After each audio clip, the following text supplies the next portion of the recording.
Olá, amigos! Hoje vamos falar sobre um dos mais importantes nomes no judaísmo moderno. Ele viveu num dos momentos mais difíceis da história do povo judeu. Seu legado dura até hoje, sendo lembrado todos os dias como aquele que morreu em nome do judaísmo. Sua morte foi uma das mortes mais cruéis já conhecidas na história. Ele sofreu todos os tipos de tortura psicológica e físicas que um ser humano já sofreu, apesar dos judeus serem normalmente crucificados e de certa forma já conhecerem a morte por crucificação e torturas como espancamentos e chicotadas. Para Rabi Akiva isso não era o suficiente. O imperador Adriano, após travar a terceira revolta contra os judeus, queria pôr à prova a mais cruel e tenebrosa tortura de todos os tempos. E para isso escolheu Rabi Akiva como um exemplo. Ele veio pessoalmente de Roma para ver Rabi Akiva ser executado. No hebraico mishnaico, Akiva ben Joseph, 50 a 28 de setembro de 135 da era contemporânea, também conhecido como Mestre Akiva, foi um importante estudioso e sábio judeu. Um Tana da última parte do primeiro século e início do segundo. O Rabino Akiva foi um dos principais contribuidores da Mishnah e do Midrash Halakha. Ele é referido no Tosafot como Rosh La Hakamim, chefe dos sábios. Ele foi executado pelos romanos após a revolta de Bar Kokhba. Ele também foi descrito como um filósofo. Os primeiros anos. Akiva ben Joseph, escrito no Talmud babilônico e no Talmud de Jerusalém, nascido por volta de 50 d.C., era de ascendência humilde. De acordo com algumas fontes, ele era descendente de convertidos ao judaísmo, quando Akiva se casou com a filha de Ben Karba Sabua, um cidadão rico de Jerusalém. Akiva era um pastor sem instrução empregado por ele. O primeiro nome da esposa de Akiva não é fornecido em fontes anteriores, mas uma versão posterior da tradição o dá como Rachel. Ela permaneceu leal ao marido durante o período de sua iniciação tardia nos estudos rabínicos, depois que ele tinha 40 anos de idade, e no qual Akiva se dedicou ao estudo da Torá. A tradição narra que, aos 40 anos, Akiva frequentou a academia de sua cidade natal, Eliudê, presidida por Eliezer ben Urcanus. Urcanus era vizinho de Joseph, o pai de Akiva. O fato de Eliezer ter sido seu primeiro professor, e o único a quem Akiva mais tarde designa como rabino, é importante para definir a data do nascimento de Akiva. Essas lendas estabelecem o início de seus anos de estudo por volta de 75 ou 80 da era atual. Além de Eliezer, Akiva estudou com Joshua ben Anania e Nashum Ganzut de acordo com o Talmud de Jerusalém. Rabino Joshua ordenou Akiva como seu colega de estudo. Akiva estava em pé de igualdade com Gamaliel II, a quem conheceu mais tarde. O Rabino Tarfon era considerado um dos mestres de Akiva, mas o aluno superou seu professor e se tornou um dos maiores admiradores de Akiva. Akiva permaneceu em Lod enquanto Eliezer morou lá, e então mudou sua própria escola para Bnei Brak. Akiva também viveu por algum tempo em Zifron, moderna Zafran, perto de Hamat. A terceira revolta judaica. O domínio romano na Judeia não foi bem recebido pela população judaica, especialmente após a destruição do Segundo Templo, durante o cerco romano a Jerusalém em 70. Os romanos também mantiveram uma grande presença militar na província, impuseram mudanças impopulares na vida administrativa e econômica, construíram a colônia diária capitolina sobre a cidade destruída de Jerusalém. E ergueram um local de adoração para Júpiter no monte do Templo de Jerusalém, onde havia estado o Segundo Templo. A literatura rabínica e os padres da igreja destacam o papel de Quinto Tineu Rufo, então governador romano da Judeia, em provocar a revolta de Bar Coquebas. O caráter carismático e messiânico de Bar Coquebas pode também ter sido um fator na popularização do Levante em toda a Judéia. Com o início do conflito, as vitórias rebeldes iniciais estabeleceram um enclave judeu independente, cobrindo grande parte da província por vários anos.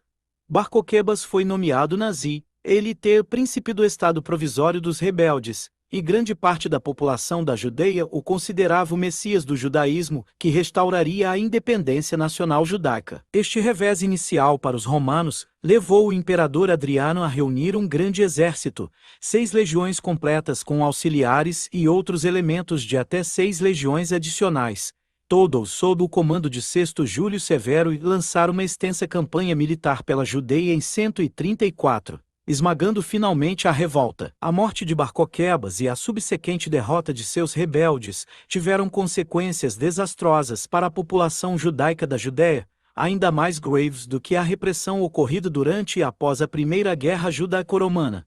Com base em evidências arqueológicas, fontes antigas e análises contemporâneas, estima-se que entre 500 mil e 600 mil judeus tenham sido mortos no conflito. A Judeia foi amplamente despovoada devido ao número de judeus mortos ou expulsos pelas tropas romanas, com um número significativo de prisioneiros vendidos como escravos, após o fracasso da revolta de Bar-Coquebas. O centro da sociedade judaica mudou da Judeia para a Galileia. A província da Judeia foi renomeada para a Síria-Palestina como uma punição aos judeus e em resposta aos desejos dos habitantes não-judeus da região. Além disso, os judeus foram submetidos a uma série de decretos religiosos pelos romanos, incluindo um que proibia todos os judeus de entrarem em Jerusalém. A revolta de Bar-Coquebas também teve implicações filosóficas e religiosas. A crença judaica no Messias tornou-se mais abstrata e espiritualizada. E o pensamento político rabínico passou a ser profundamente cauteloso e conservador. A rebelião também foi um dos eventos que ajudaram a diferenciar o cristianismo primitivo do judaísmo. A origem. Há muita incerteza acerca da causa imediata dessa revolta, pois dela só possuímos documentação esparsa, além de algumas descobertas arqueológicas nas grutas dos desertos da Judeia. O que se sabe é que ela ocorreu após a viagem do imperador Adriano pelo Oriente, entre os anos 130 e 131.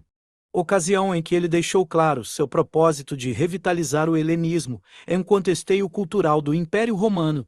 Naquela região, entre seus planos estava a reconstrução de Jerusalém como uma cidade helenística e onde, sobre o monte do templo, seria erguido um santuário dedicado a Júpiter Capitolino, decisão que feriu os sentimentos religiosos dos judeus.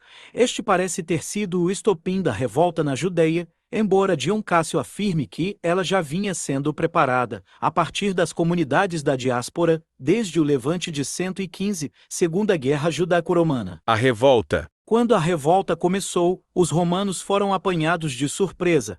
Grupos de judeus armados emboscaram coortes da Legio ex Fretensis, infligindo-lhes pesadas perdas.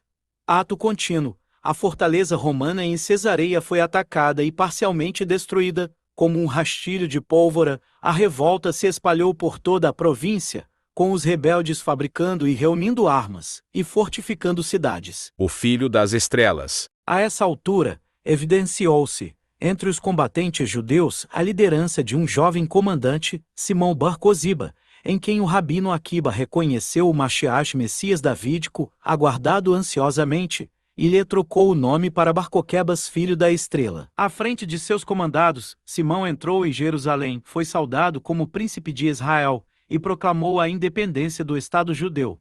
Moedas foram cunhadas com os dizeres primeiro ano da libertação de Jerusalém e primeiro ano da redenção de Israel. À frente de seus comandados, Simão entrou em Jerusalém, foi saudado como príncipe de Israel, e proclamou a independência do Estado judeu. Moedas foram cunhadas com os dizeres primeiro ano da libertação de Jerusalém e primeiro ano da redenção de Israel. Pelas cartas e outros vestígios arqueológicos descobertos nos desertos a oeste do Mar Morto, tem-se uma ideia do tipo de guerra que os rebeldes empreenderam contra os romanos, atuando em pequenos grupos, atacando o inimigo de emboscada e refugiando-se em cavernas. Em cada penhasco, em cada rochedo, ocultava-se um guerrilheiro judeu, impiedoso e desesperado, que não tinha nem esperava misericórdia. Comunidades de gentios desprotegidos, tais como os descendentes dos veteranos da Legio 15 Apolinaris, que se tinham estabelecido em Emaús, em 71, foram atacadas e dizimadas sem piedade. Por cerca de 3 anos e meio, esses guerrilheiros atacaram os romanos legionários e civis. Essas cartas também mostram o controle que Simão exercia sobre o povo das aldeias, confisco de cereais, recrutamento compulsório e outras medidas coercitivas, a exemplo das praticadas na Primeira Guerra Judaico-Romana. Reação romana. A situação tornou-se tão séria que Adriano despachou para a Judéia seu melhor general, Sesto Júlio Severo, que estava governando a Britânia, contando com 10 legiões, além de tropas auxiliares, cerca de 100 mil homens. Severo usou a mesma tática dos guerrilheiros judeus, dividiu suas forças em grupos de pequenas unidades móveis, comandadas por tribunos e centuriões, formando grupos de reação rápida, que podiam responder prontamente, sempre que chegavam relatórios de atividades de guerrilha. Além disso, localizou e cercou os redutos rebeldes, obrigando-os à rendição ou à morte por fome. Dião Cássio nos diz que cerca de 50 esconderijos dos rebeldes foram localizados e eliminados. Diz também que 985 vilas judias foram destruídas na campanha e 580.000 judeus mortos pela espada, além dos que morreram por fome. Até que, em 135, Severo finalmente encurralou Bar-Coquebas em Bet-Ol, 6 milhas a sudoeste de Jerusalém. Apesar da tenacidade de seus defensores, o reduto foi invadido e os romanos massacraram todos que encontraram. Foi o fim do Filho da Estrela e da terceira revolta judaica. Depois da guerra. Terminada a guerra, a Judeia estava devastada.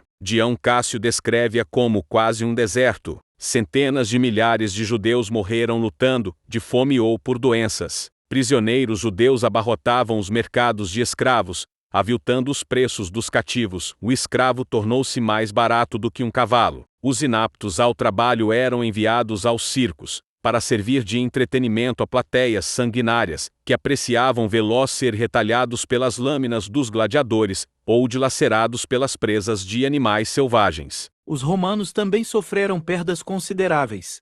Em 135, ao informar ao Senado sobre o fim da guerra, o imperador Adriano preferiu omitir a fórmula habitual: eu e as legiões estamos bem.